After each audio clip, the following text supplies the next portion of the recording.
Hi అండి, welcome back to my channel. నేను నాగపద్మ.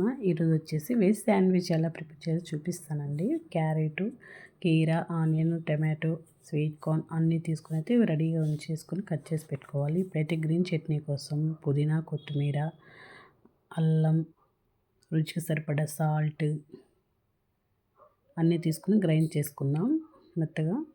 ఇప్పుడైతే ఇందులో ఒక నిమ్మ చెక్క అయితే పిండేసుకుందామండి. సరిపోద్ది, ఒక స్పూను రసం అయితే సరిపోతుందండి. ఇప్పుడు ఏం చేద్దామంటే ఇంతటికి కలుపుకొని, ఇంకా ఏమైనా మీకు టేస్ట్ సరిపోతే సాల్ట్ కలుపుకోవచ్చు, లేదా స్పైస్ సరిపోతే 2 మిర్చి కూడా యాడ్ చేసుకోవచ్చు. నేనైతే వెజిటేబుల్స్ అన్నీ కట్ చేసి పెట్టుకున్నానండి. ఇప్పుడు కీర దోసకాయ, క్యారెట్, టమాటో నేను అన్నీ కట్ చేసి పెట్టుకుని బౌల్లో వేసుకున్నాను. నేను బ్రెడ్ అయితే తీసుకున్నానండి. ఈ బ్రెడ్ మిల్క్ బ్రెడ్ అయినా తీసుకోవచ్చు, లేదంటే శాండ్విచ్ బ్రెడ్ అయినా తీసుకోవచ్చు. నేను శాండ్విచ్ బ్రెడ్ తీసుకున్నాను. సో ఇప్పుడైతే స్వీట్ కార్న్ కూడా బాయిల్ అయ్యాయండి. వీటిని తీయడం కష్టంగా ఉంది కాబట్టి కొంచెం చల్లారినాకైతే తీసేసుకొని అన్నిటిని కలిపి మిక్స్ చేసేసుకుందాం. రుచికి సరిపడా సాల్ట్, పెప్పర్ పౌడర్ వేసి కలిపేసుకుందాం. మయోనైజ్ కూడా వేసుకుందామండి.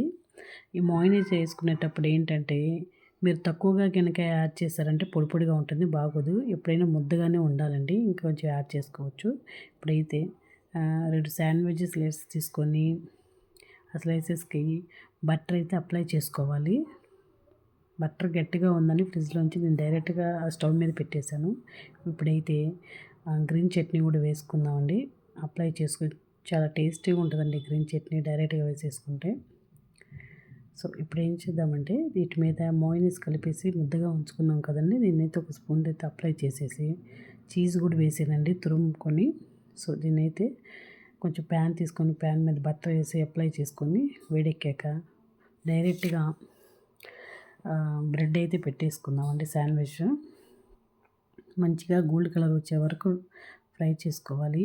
ఈ శాండ్విచ్ అనేది 2 వైపులా బాగా కాలాలండి, లేదంటే లోపల పచ్చి పచ్చిగా ఉంటాయి. తింటుంటే చాలా టేస్టీ ఈజీగా ఉంటుందండి.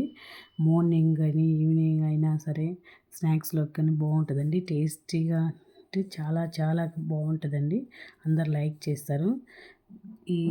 దీంట్లో హైలైట్ ఏంటంటే శాండ్విచ్లో పెట్టుకునే స్టఫింగేనండి. ఈ వెజిటేబుల్స్ అన్ని తింటుంటే చాలా టేస్టీగా బాగుంటుందండి.